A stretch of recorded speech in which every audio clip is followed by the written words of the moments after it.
Hi, I'm Kurt Schacht, Managing Director for CFA Institute. Our organization is a global nonprofit association of more than 115,000 investment professionals. We are world-renowned for the Chartered Financial Analyst designation, the CFA Charter, as well as the creators of ethics standards for the global finance profession. These days, the financial industry is plastered with news and ever more reasons to distrust finance firms and its practitioners. We've all been affected by taxpayer-funded bailouts, and scandals involving financial firms of all shapes and sizes have caused investors, all of us really, to be fearful and protective of our hard-earned dollars.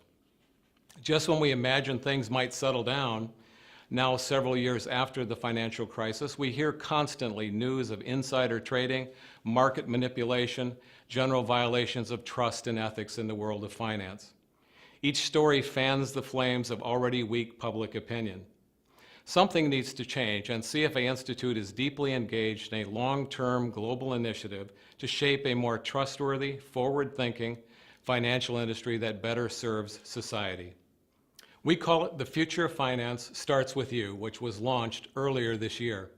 Let me share with you what we've learned about trust in the financial services industry and suggest 3 paths for helping shape greater integrity and ethics in finance. Let's begin with this key question. Is industry trust truly as bad as it seems? Or is it more of a perception problem fueled by public anger and resentment, the constant flow of negative press? Many in our industry are content to think that it's just that, a perception problem. We recently completed a detailed poll working in partnership with the world's largest PR firm, Edelman, the creators of the Edelman Trust Barometer. We wanted to know how big and small customers of investment firms viewed industry trust. Who better to assess these sentiments than those who actually use the products and services of these financial firms? The good news is that these investors do actually hold the industry in higher regard than the general public. The bad news is that it's still an embarrassingly low trust rating. Over half of the investors polled in the U.S. don't trust the investment industry to do the right thing. A variety of reasons cited, including corruption, a compensation-driven culture, and a lack of regulation. The most interesting takeaway was the fact that 59% of the respondents cited causes that are within the company's control, thus casting some doubt about the ethical leadership within this industry. In this context, how can we go about the challenge of rebuilding trust? How do we create a solution that is both clear and one that's readily adaptable to dynamic markets and financial practitioners who serve clients? We believe the responsibility for such a solution must rest with all industry players, sharing the same motivation for a successful implementation. There is, of course, no single magic bullet. Likewise, some overly complex web of regulations is not the answer. What is needed is a comprehensive refocusing by all industry stakeholders, financial service providers, investors, and regulators all rowing in the same direction. We advocate 3 paths to restoring trust. Once successfully integrated, they will constitute a determined and unwavering approach to solving major issues of trust and integrity. But each player and each path is critical. The first step along the path is what we call the perp walk. What we need is a consistent, clear, and consequence-driven enforcement system. Individual perpetrators of financial violations should become the primary focus and targets of our enforcement efforts. Perp walks like the one Bernie Madoff took should serve as a starting point for effective deterrence, but not some advertisement or promise that enforcers are on the job. To accommodate markets of the future, we will need to change laws and rewrite regulations that have served us for over 80 years. Right now, these laws and regulations are a patchwork. They are overly complex, they are outdated, and they are often very uncoordinated in their application so as to largely be ineffective as a deterrent.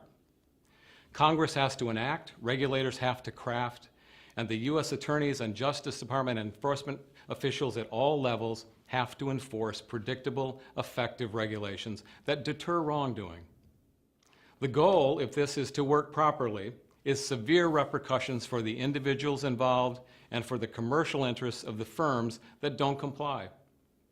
Serial violators can't be allowed to pay minor traffic ticket fines. The second path is what we call the client walk.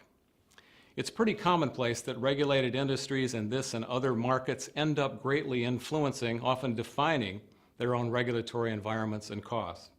This is known as regulatory capture. The financial services industry has been expert in this regard, ensuring light touch regulations wherever they can. While investors and consumers take the risks, assuming that regulations will come into play in the event of fraud or wrongdoing, they generally have a very minor role in affecting standards and regulatory practices within the system. We investors and savers are relegated to trusting the system and having confidence regarding the risks that we take.